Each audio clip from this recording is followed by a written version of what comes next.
When predators beg, the emergency klaxons hadn't stopped wailing for 3 hours, when Admiral Sarah Chen finally reached the Deep Space Communications Center, buried beneath Colorado's Rocky Mountains. Her boots echoed against the metal corridors as she descended deeper into the facility that monitored signals from across the galaxy. The technicians who met her at the secure door looked pale and shaken. "Ma'am, you need to hear this," Lieutenant Rodriguez said, his voice trembling slightly. "The signal came through 30 minutes ago on the old emergency frequency, the one we established during the Kethvar War." Sarah's blood ran cold. The Kethvar War had ended 15 years ago when humanity finally drove the alien conquerors back beyond the outer colonies. The reptilian species had enslaved dozens of worlds across 3 galactic sectors, treating other species like cattle. Their technology was centuries ahead of humanity's. Their ships could glass entire planets, and their warriors were bred for conquest. The only reason Earth survived was because the Kethvar had underestimated human stubbornness and creativity. "Play it," Sarah ordered, settling into the command chair. The holographic display flickered to life, showing a figure that made every human in the room instinctively reach for weapons that weren't there. The Kethvar stood nearly 8 feet tall, covered in dark green scales that shifted to black along the edges. 4 arms ended in clawed hands, and their elongated skull housed 6 eyes arranged in 2 rows. This particular Kethvar wore the crimson robes of their ruling caste, but something was wrong. The alien scales had lost their luster, becoming dull and patchy. One of its arms hung limp, and when it spoke, its voice carried a desperation that no human had ever heard from their species. "People of Earth," the creature began, its words translated by their universal systems. "I am High Regent Morthak of the Kethvar Empire. We require your assistance." The phrase hung in the air like poison. The Kethvar, asking humans for help.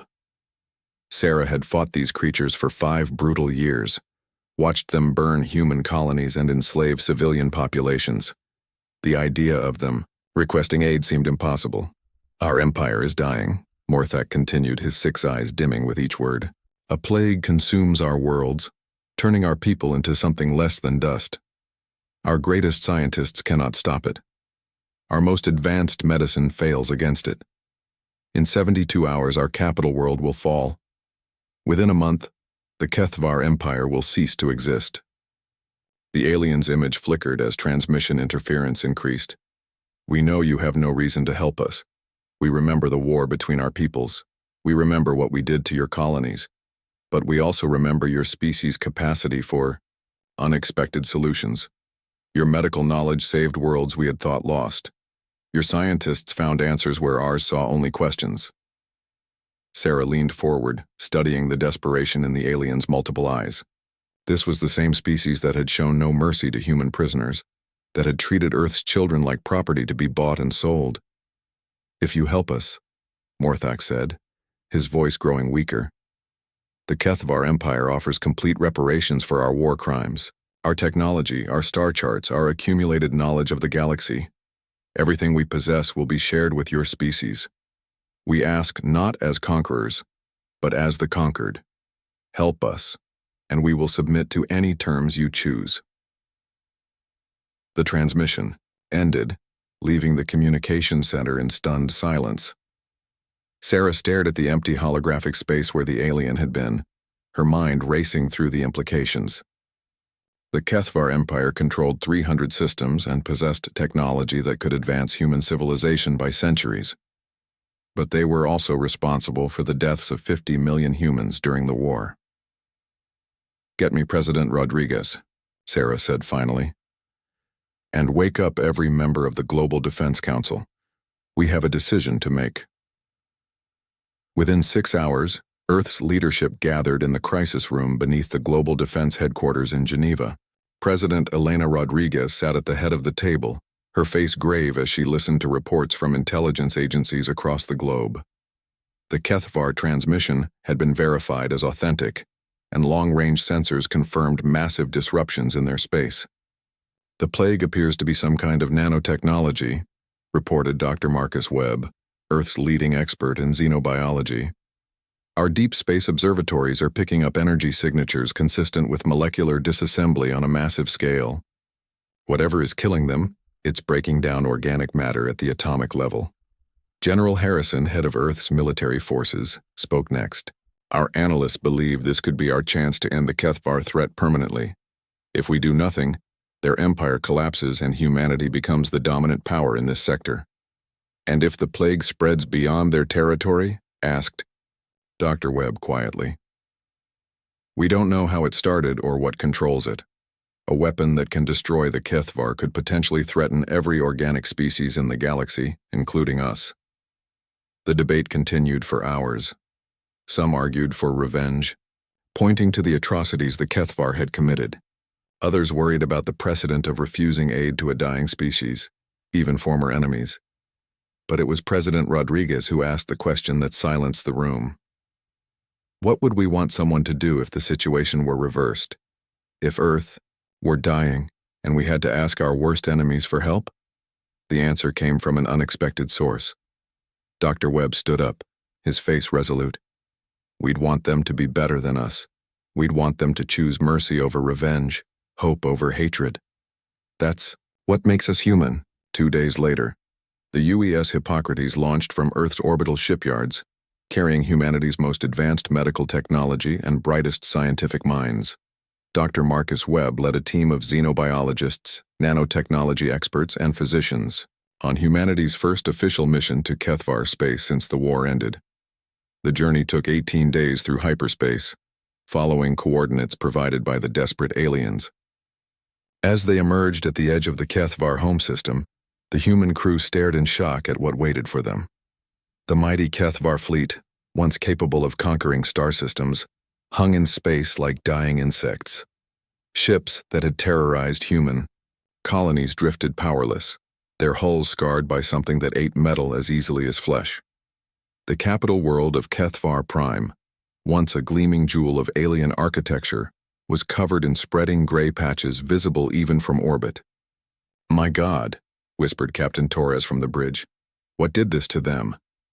The answer came when High Regent Morthak himself greeted them via communication link. The alien that had once commanded fleets now stood in a sterile medical bay, his scales falling off in patches. Half his eyes had clouded over with infection, and his voice carried the weakness of approaching death. "Dr. Webb," Morthak said, recognizing the human scientist from intelligence files. "You came." "We came to help," Webb replied simply. "What can you tell us about this plague?"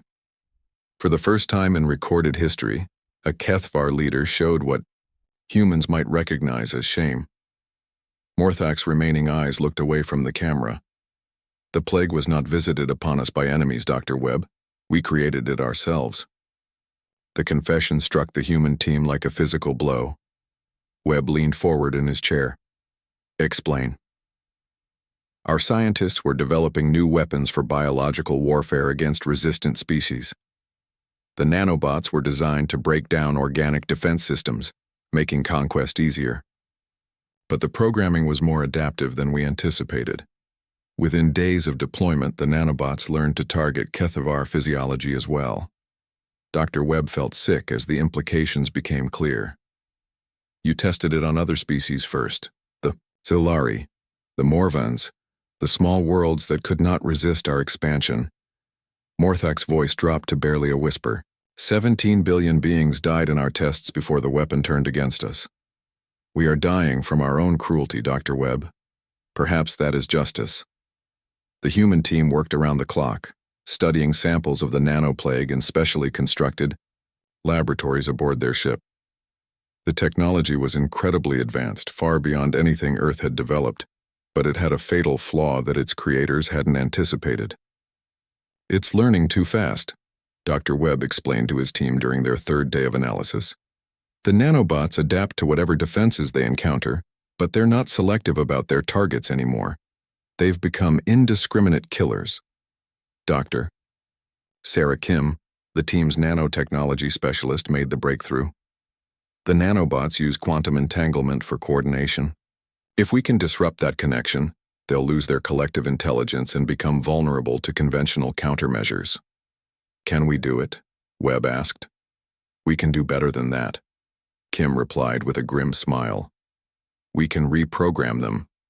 The solution was elegant in its simplicity, something only human ingenuity might have conceived. Instead of destroying the nanobots, Earth scientists found a way to reverse their programming.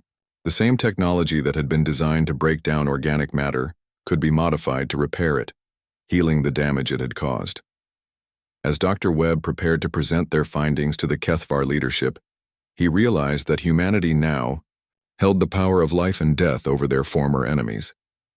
The question was no longer whether they could save the Kethvar Empire, but whether they should. The weight of that decision would determine not just the fate of billions of aliens, but the kind of species humanity would become as they stepped onto the galactic stage. What humans do differently.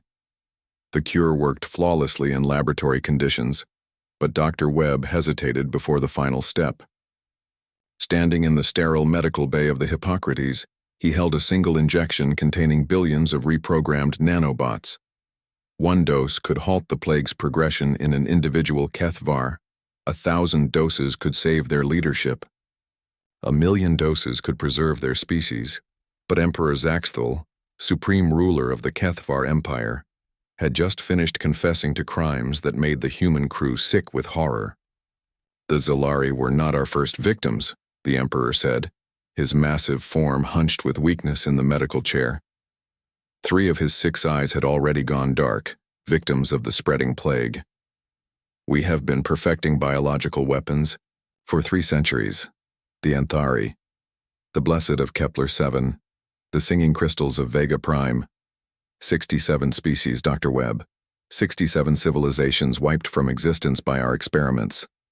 Dr. Webb's hand tightened around the injection. Behind him, his team watched in silence. Captain Torres had stopped taking notes. Dr. Kim stared at the floor. Even the ship's AI seemed to hesitate in its data recording. Why tell us this? Webb asked quietly. Because you will discover it anyway when you access our archives, Zaxthul replied.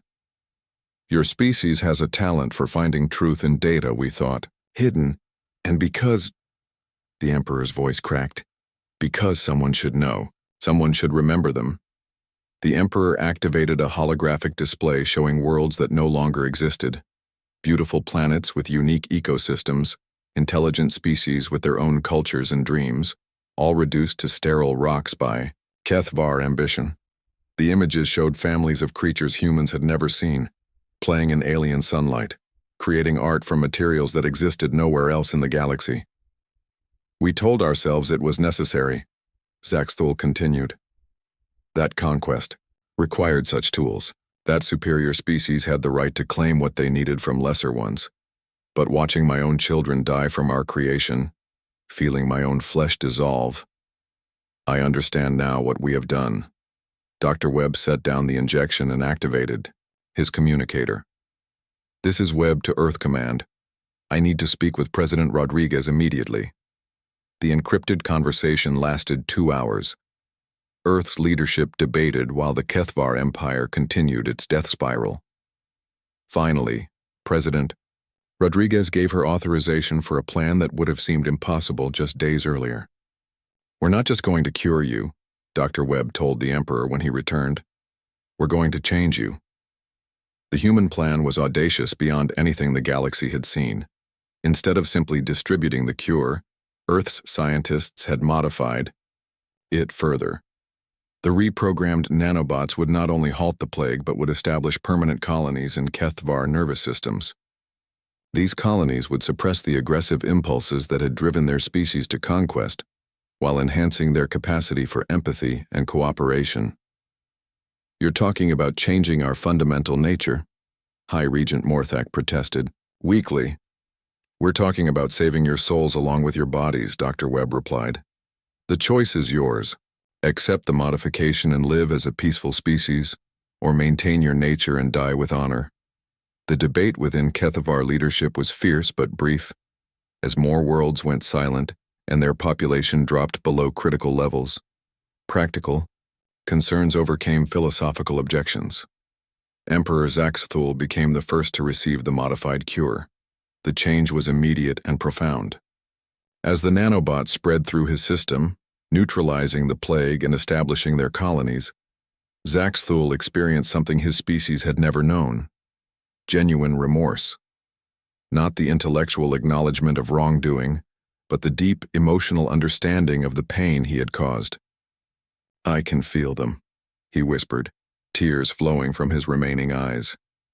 "The Zalari children, the Anthari artists, they're all here in my mind, showing me what we took from them." Within weeks, the cure spread throughout the surviving Kethvar population. But it was not the species that had terrorized the galaxy for millennia. These Kethvar wept for their victims, dedicated their technology to healing rather than conquest, and begged for ways to make amends for centuries of atrocities.